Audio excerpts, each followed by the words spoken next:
Good evening. MCG Management has been forced into an embarrassing backflip after banning Port Adelaide from training on the ground the day before Saturday's preliminary final. Inquiries by 9 News prompting a last-minute invite, but it was too little, too late. Running on to the MCG is the pinnacle for AFL teams, especially interstate clubs like Port Adelaide. But just days out from a preliminary final against Hawthorn, the Power had been denied access to train at the ground the day before. I think it's a little bit ordinary. I think they should be allowed to train the day before, and because they don't play the MCG very often. It's happened a few times, hasn't it? And Victorians are Victorians, I guess. We should be able to train on any oval that we're going to be playing on. Both sides had been told they could only train at the G on Thursday, which would have forced the Power to travel a day early. But following calls to the arena's management by 9 News today, the MCC backed down, issuing a statement saying we've been able to rearrange our arena preparation on Friday to allow Port Adelaide access to the MCG for a short training session in the afternoon. But it was too little, too late, the club not accepting the late offer. We have very little opportunity to get a taste of the MCG.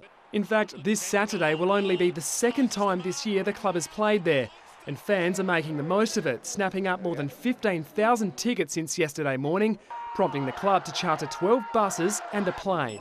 It's Tuesday lunchtime and we've got 15,500, so who's to say we can't have 20,000 people there cheering the boys on Saturday night. It's going to mean the world to us to see our colours there and our supporters making the hard-earned trip over to Melbourne to support us.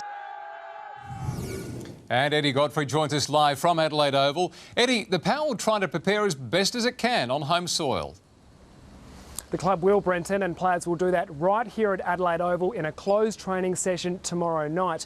They'll kick that off from 5 o'clock, and that's so they can best replicate the twilight conditions they'll face against the Hawks on Saturday evening. Now, there is good news for fans, though. They'll see the boys train one more time before they head off to Melbourne. The club will host an open training session at Alberton from 9 o'clock Friday morning, and we're told the players will hang around for a few minutes afterwards to sign some autographs and take some photos for the fans. Brenton? Sounds good. Thanks, Eddie.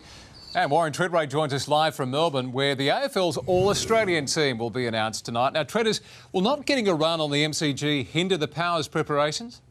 Oh, only slightly, Brenton. Let's face it, they're professional athletes. My understanding, as soon as Ken Hinkley put the request in, found out it was a no, he said, oh, well, we'll train at Alberton and we'll fly over later. So it's not ideal, but the one that Eddie mentioned before, there's some players that may not have played at this ground. Also, you know, Port Adelaide's only played 2 games there in the last couple of years, including a final. So it's not ideal. You know, the perfect thing would be get on an early morning flight, go and train there, get the surroundings, have a few shots on goal with the breezes, so you sort of get yourself familiar with the ground. But you know what? Doesn't matter. They need to win this game and there's no excuses.